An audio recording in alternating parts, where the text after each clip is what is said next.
하늘나라에 대해서 살펴보도록 하겠습니다. 인용한 성경은 한글 킹제임스 성경입니다. 신약 성경은 이렇게 말씀하고 있습니다. 위에 있는 것들에 너희 마음을 두고 땅에 있는 것들에 마음을 두지 말라.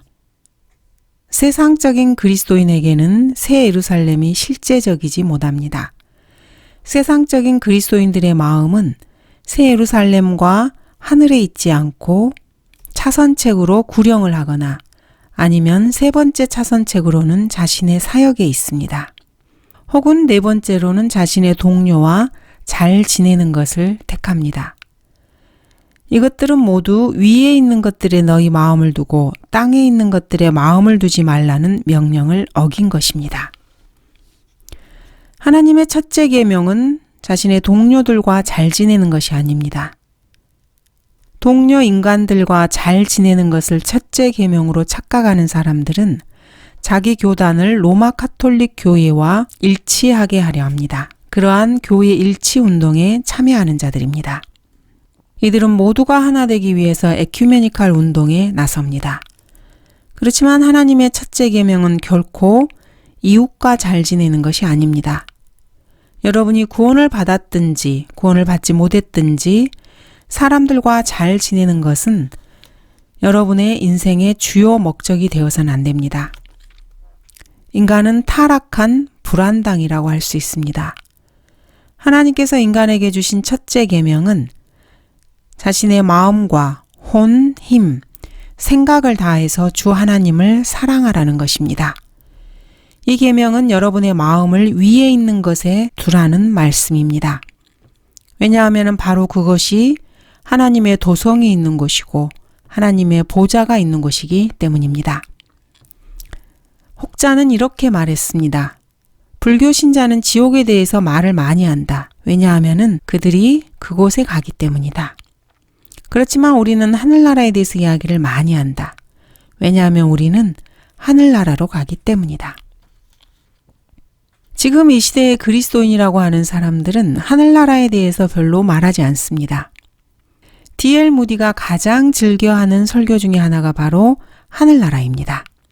D.L. 무디는 우리는 오늘 우리 인생에 있어서 그 어느 때보다도 하늘나라에 더 가까이 와 있습니다. 라고 말문을 열면서 설교를 시작하곤 했습니다. 설교 때 계속해서 아멘 아멘을 외쳐대는 사람이 있었습니다. 그날은 외부에서 설교자가 오기 때문에 교회의 어떤 사람이 그에게 설교 동안 입을 좀 다물어 달라고 그러면은 부추 한 켤레를 제공하겠다고 말을 했습니다. 그 사람은 그 제안을 받아들였습니다. 그런데 그날 설교자가 하늘나라에 대해서 설교하면서 하늘나라에 있는 온갖 놀라운 것들을 설교했습니다. 약속은 했지만 이 사람은 도저히 참을 수가 없어서 이렇게 외쳤습니다. 부추든 부추가 아니든 나는 아멘을 외쳐야겠어. 오늘날의 현대교회에서는 참 진리의 지식에 아멘 소리를 듣기가 어렵습니다. 왜 사람들이 진리의 지식에 아멘을 외치지 않습니까? 이 사람들은 하늘나라가 실제적이지 못하다고 여기기 때문입니다. 오늘날 크리스천들은 수입과 가정에 관심이 있습니다. 하나님께서 창조하신 하늘나라, 또 새 예루살렘에는 아무런 관심이 없습니다. 새 예루살렘은 건축지와 기초를 갖고 있는 도성입니다. 그리스도인들이 영원토록 거할 큰 성읍입니다. 그리스도인들의 미래의 상태는 손으로 짓지 아니한 하늘들에 있는 영원한 집이 될 것입니다. 그러므로 새 예루살렘은 준비된 사람들을 위한 준비된 장소입니다.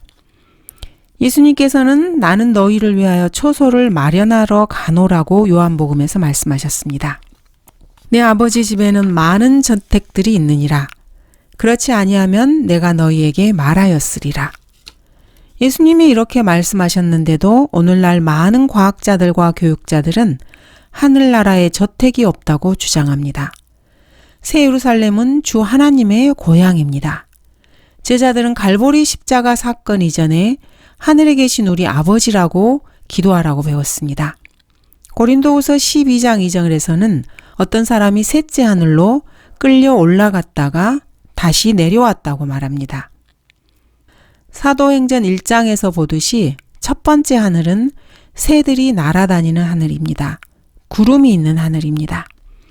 두 번째 하늘은 태양계가 있고 우주선이 떠다니고 은하계와 별들이 있는 곳입니다. 그러나 사람이 죽으면은 그리스도인들은 하늘나라로 간다고 합니다.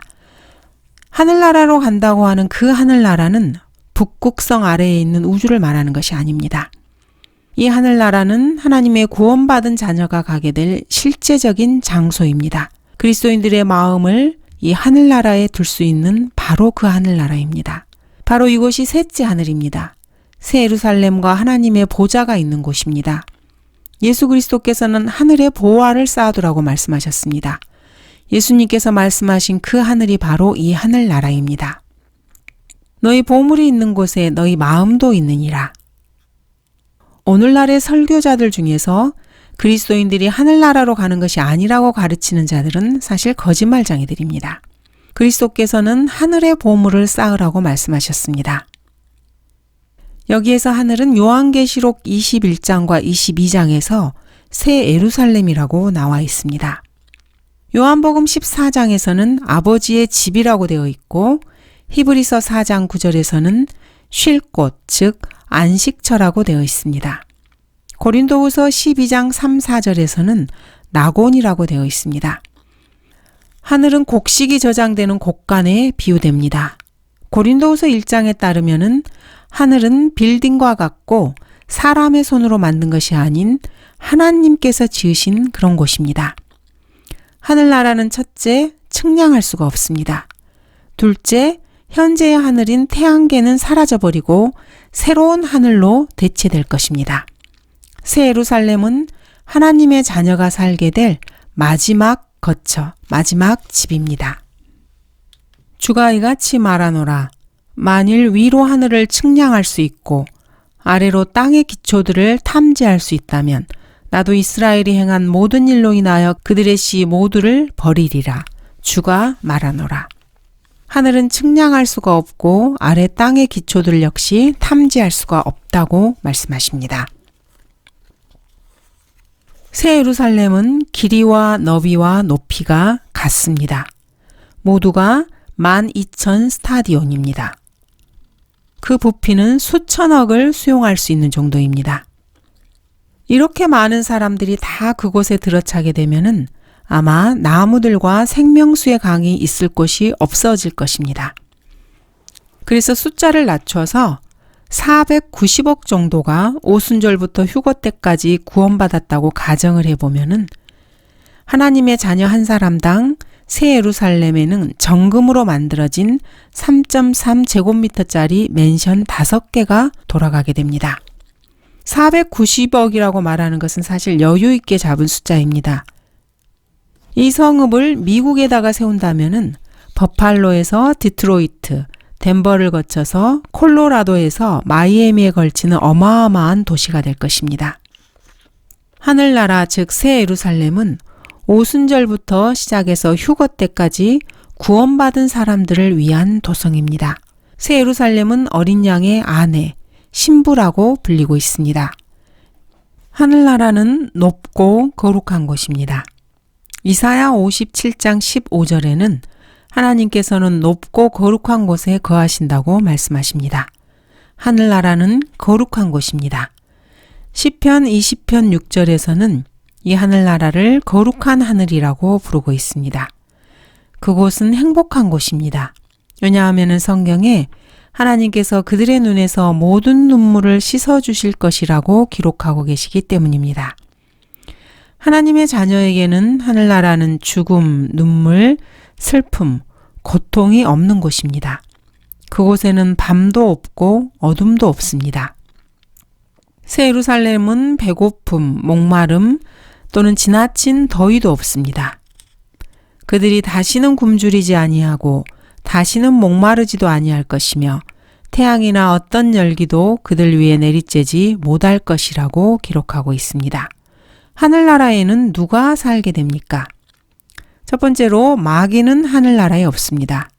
도둑도 그곳에 들어가지 못하고 두려워하는 자들, 즉 예수 그리스도를 신뢰하기를 두려워하는 자들, 믿지 않는 자들, 즉 그리스도 대신 자기들의 종교를 붙드는 자들, 가증스러운 자, 살인자, 음행하는 자, 마술하는 자, 우상 숭배하는 자들, 모든 거짓말하는 자들은 결코 새 예루살렘에 들어가지 못합니다. 이런 사람들은 불못에 있게 됩니다. 육신의 일들은 결코 하늘의 완벽함에 참여하지 못합니다. 이런 사실 때문에 은사주의자들과 성결 그룹의 사람들은 어떠한 죄도 하늘나라에 없기 때문에 인간은 죄 없이 되지 않으면 하늘나라에 갈 수 없다고 주장을 합니다. 거짓되고 가증스러운 교리입니다. 그렇지만 그것은 반만 진리입니다. 그리스도인들을 하늘나라로 데려갈 죄 없으신 분은 예수 그리스도이십니다. 믿는 사람들의 죄 없는 거듭난 성품은 죄를 짓지 않습니다. 왜냐하면 그리스도인들 안에 있는 새 사람은 하나님께로부터 난 사람이기 때문입니다. 믿는 자가 즉 성도들이 죄를 지으면 하늘나라를 잃어버리게 된다고 하는 것은 거짓말입니다.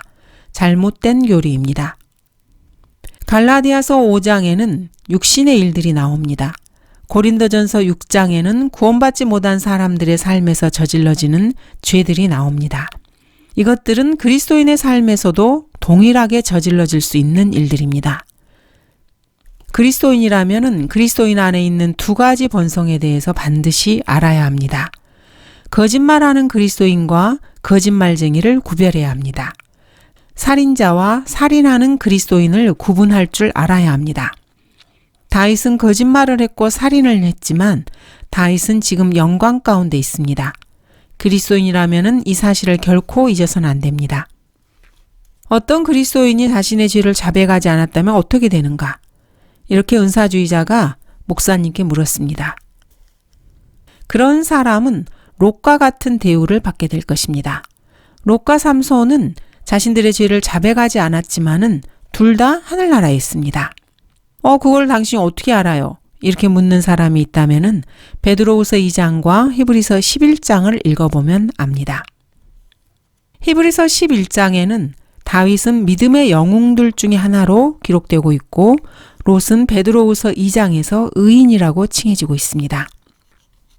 구원받지 못한 상태에서 자신의 노력으로 하늘나라에 가고자 하는 사람들은 건전한 교리를 결코 용납하지 못합니다. 하늘나라로 가기 위해서 자신들의 의를 신뢰하는 사람들은 결코 그것에 들어가지 못합니다.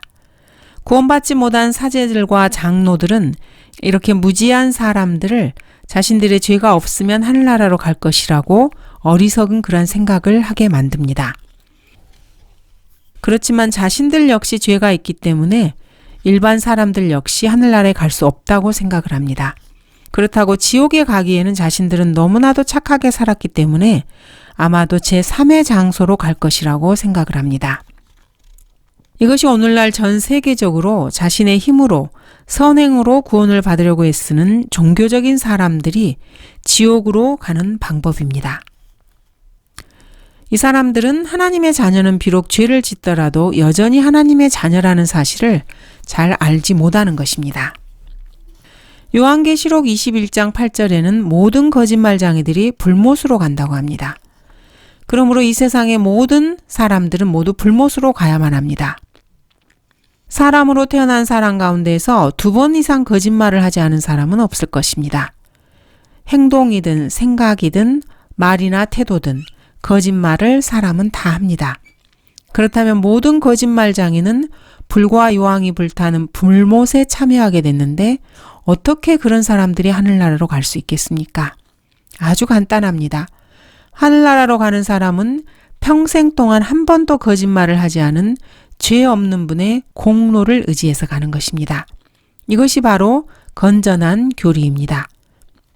건전한 교리는 현재 라오디케아 교회 시대의 이단 교리와 아주 큰 차이를 이루고 있습니다. 그리스도인도 거짓말할 수 있습니다. 간음, 음행을 저지를 수도 있습니다. 물론 그리스도인들에게는 하나님께서 이런 짓을 하지 말라고 경고하고 계십니다. 그리스도인들 육체는 이런 일들을 할 수 있습니다. 그 종류는 17가지로 모두 다 거듭나지 못한 옛 성품을 따라서 살게 되면 일어나게 되는 일들입니다. 그렇지만 그리스도인들은 요한계시록 21장 8절에 나와 있는 음행하는 자들과 마술하는 자들과는 다릅니다. 왜냐하면 그리스도인들은 그리스도의 할례에 의해서 육신의 죄들의 몸으로부터 해방되었기 때문입니다. 요한계시록 21장에 나오는 거짓말하는 자들, 음행하는 자들, 살인자들, 가증스러운 자들은 여전히 육신 안에 있습니다. 육신과 하나가 되어서 자신들이 죄를 지으면은 그 죄는 그들 자신의 것이 됩니다. 그 사람들은 죄의 일부이고 죄는 그 사람들의 일부입니다. 그러므로 단순히 거짓말을 행했다는 것이 아니고 그들 자체가 거짓말쟁이라는 뜻입니다. 여기서 그리스도인들은 죄를 짓는 것과 죄인이라는 것과의 교리적 차이를 알아야 합니다. 그리스도인들은 구원받은 죄인입니다. 여전히 죄를 지을 수 있습니다.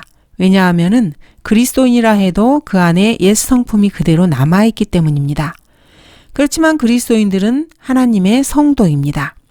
그리스도인은 하나님의 자녀로서 요한계시록 21장 8절에 나와 있는 그런 사람들의 부류에 해당되지 않습니다. 반드시 알아야 할 사항입니다. 하늘나라에 거주하는 주민은 첫째 삼위일체 하나님입니다. 하나님 아버지께서 하늘나라에 살고 계시고 예수님은 승천하셔서 하늘나라로 가셨습니다. 하늘나라에는 또한 수많은 피조물들이 있습니다. 천사들이 있고 에녹과 엘리야도 하늘나라에 있습니다. 모세 역시 그곳에 있습니다. 데살로니가전서 4장 14절에서는 오순절 이래로 예수님을 믿고 죽은 사람들이 다 그곳에 있다고 말합니다. 오순절 이래로 예수님을 믿고 죽은 사람들은 다 그곳에 있습니다. 예수께서 죽었다가 다시 살아나신 것을 우리가 믿는다면 그와 같이 하나님께서는 예수 안에서 잠든 자들도 그와 함께 데리고 오시리라. 그러므로 하늘나라는 거주민들이 죄 없고 완전한 거룩한 상태로 살고 있는 곳입니다. 휴거되어서 그곳으로 올라간 사람들 역시 하나님의 천사와 같이 33세의 죄 없는 남성의 모습으로 살게 됩니다. 하늘나라는 완벽한 곳입니다. 그곳에는 완전한 만족이 있습니다. 또 그가 나에게 하나님과 어린 양의 보좌에서 흘러나오는 수정처럼 맑은 생명수의 정결한 강을 보여주더라.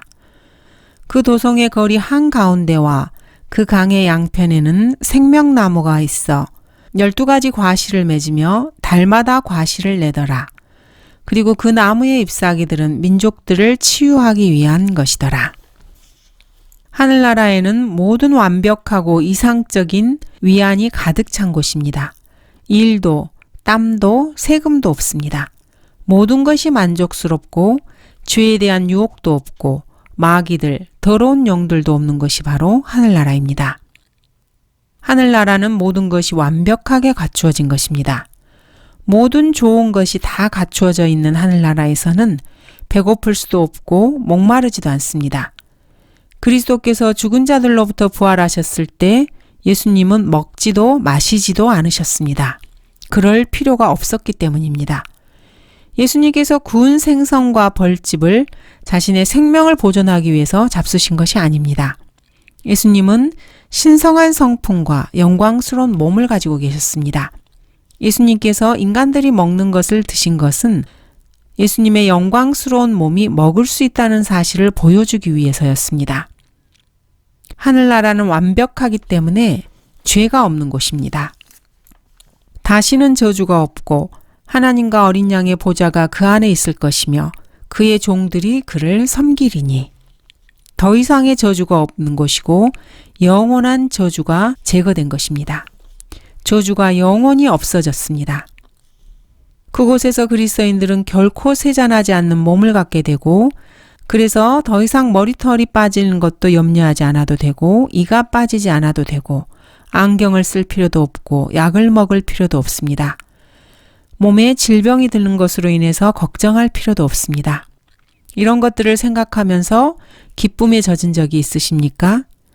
결코 피곤하지도 않고 지루하지도 않고 위궤양, 당뇨병, 고혈압, 신경통, 독감, 코로나, 알레르기, 그 어떠한 질병도 걱정할 필요가 없는 곳에서 영원토록 살게 된다는 것을 생각해 보신 적이 있으십니까? 공산주의자들과 사회주의자들, 통합론자들은 이 지구를 살기 좋은 곳으로 만들어서 테크노피아, 유토피아, 그린피아 등을 만들겠다고 외칩니다. 참으로 어리석은 자들입니다. 우리는 미래에 있을 하늘의 즐거움을 원치 않는다. 우리는 이 지구를 사람이 살기에 더 좋은 곳으로 만들기 원한다. 이것이 바로 이 세상을 더 나은 곳으로 만들어 보려고 애쓰면서 자신들을 반대하는 사람들을 수청하고 죽이고 그런 사람들의 표어입니다. 수백, 수천을 숙청하고 죽여놓고서는 이 지구를 더 좋은 곳으로, 사람이 살기에 더 좋은 곳으로 만든다고 하는 말이 무슨 의미가 있겠습니까? 공산주의는 결코 노동자들의 운동이 아니었습니다. 공산주의는 학생운동입니다. 이것을 모르는 사람이 있습니까? 칼 마르크스는 박사학위를 얻기 위해서 애쓴 학생이었고 신문에 글을 썼던 저널리스트였습니다. 칼 마르크스는 결코 노동자가 아니었습니다. 공산주의는 학생운동이고 언론을 뒷배경으로 하고 있는 운동입니다. 모택동과 언론이 합세해서 200만 명이 넘는 사람을 죽인 것을 모르는 사람이 있습니까? 피에 메리 여왕, 샤를마누 대제, 알렉산더 대왕, 나폴레옹, 모택동, 발렌슈타인, 히틀러, 이들이 외친 구호는 이 세상을 더 살기 좋은 곳으로 만드는 것이었습니다. 이는 역사적으로 입증된 사실입니다. 이 세상에서 가장 유명한 살인마들, 100만에서 1000만까지 사람들을 처형한 자들 중에서 자신들의 행위가 어쩔 수 없는 일이었다고 변명하지 않는 사람들이 있습니까? 인간의 본성은 결코 변하지 않습니다. 이 세상의 모든 살인마들은 이 세상을 더 살기 좋은 곳으로 만들기 위해서 남의 나라도 침략하고 사람들을 숙청하기도 하고 전쟁을 하는 것이 아닙니까? 히틀러는 600만 명의 유대인들을 죽일 때 교황과 밀약을 체결하였습니다. 이 땅에서 모든 악한 일들은 그들의 주장에 따르면 선한 목적을 달성하기 위해서 저질러진 것들입니다. 하늘나라는 완전한 통치가 이루어지는 곳입니다. 의로우시고 거룩하신 하나님께서 통치하시는 곳입니다. 하늘나라는 완벽한 섬김이 있는 곳입니다. 가장 높은 왕과 최고의 은퇴 플랜을 제시하는 가장 뛰어난 고용주이신 하나님을 영원토록 섬기고 싶지 않으십니까? 새 예루살렘이야말로 완전한 교제가 있는 곳입니다. 그들은 그의 얼굴을 볼 것이며 그의 이름이 그들의 이마 위에 있으리라. 그리스도인들은 그분의 얼굴을 볼 것입니다. 이보다 더 멋진 일이 있겠습니까? 지금 당장 그 누구도 하나님의 얼굴을 보고 살 수 있는 사람은 없습니다. 하나님의 피조 세계의 일부인 태양을 오래도록 바라볼 수 있는 인간은 없습니다. 그런 인간이 어떻게 하나님을 바라볼 수 있겠습니까? 하나님은 계시지 않아. 왜냐하면 우리는 그를 볼 수 없어. 아니라면은 하나님을 우리에게 한번 보여봐. 이렇게 어리석은 주장을 하는 사람들이 있습니다.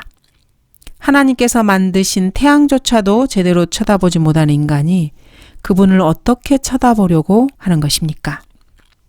새 예루살렘은 완전한 소유의 장소입니다. 그리스도인들은 오직 하나님께만 속하게 될 것입니다. 하나님의 이름이 그리스도인들의 이마에 있게 될 것입니다. 완전한 충성만 있을 뿐입니다. 그리스도인들은 하나님의 것이 될 것이고 하나님은 우리의 것이 될 것입니다. 너의 눈이 나를 압도하니 그 눈을 내게서 돌이켜다오. 너의 머리는 길르앗에서 나타난 염소떼 같고. 하늘나라는 영원한 영광이 있는 곳입니다. 인위적인 빛도 필요 없는 곳입니다. 거기에는 밤이 없겠고 그들에게는 촛불도 햇빛도 필요하지 아니하리니 이는 주 하나님께서 그들을 비추시기 때문이라. 죄 없고 완전한 존재들이 영원토록 영원한 기쁨으로 영원한 평안 가운데 영원한 행복 가운데 다스리는 곳입니다. 악을 생각하도록 시험당할 필요도 없고 하나님의 자녀가 자기가 원하는 대로 24시간 내내 생각해도 잘못된 생각을 할 염려가 없는 그런 곳이 바로 새 예루살렘입니다. 여러분은 죽을 때 하늘나라로 가고 싶습니까? 여러분은 준비가 되었습니까? 새 예루살렘은 어린 양의 아내입니다. 준비된 사람들을 위해 준비된 곳입니다. 여러분의 인생은 고달프십니까? 러크만 목사님은 27살 때까지 안 해본 것이 없이 모든 것을 다 해봤습니다. 27살 때 러크만 목사님은 주님을 영접했고 구원받았습니다. 하나님께서는 그리스도인들을 결코 실망시키지 않으십니다. 구원받기 전까지 인간은 결코 인생 문제의 해답을 찾을 수 없습니다. 신실한 그리스도인이라면 바로 지금 주 예수 그리스도께서만이 우리의 모든 문제를 해결할 수 있는 분이라는 것을 압니다. 음악이나 미술, 남자, 여자, 여행, 명예, 재산, 돈, 경험, 철학, 과학 등을 모두 다 추구하는 그 어떠한 사람도 그 어떠한 죄인의 마음속에 있는 갈망도 다 채울 수는 없습니다. 어느 날 죄인의 모습 그대로 예수 그리스도께로 나와 그분의 피의 속죄를 신뢰하고 그분의 의를 신뢰하게 되면은 그 사람은 그리스도인이 되어서 기쁨과 만족과 성취감을 맛보게 됩니다. 영원한 본향에 갈 수 있는 특권을 받게 됩니다. 그리스도인의 고향은 고통도 죽음도 슬픔도 없는 곳입니다. 하나님께서 모든 사람들의 눈물을 씻어줄 것이기 때문입니다. 하나님의 은혜로 여러분의 영원한 목적지가 하늘나라가 되기를 바랍니다. 감사합니다.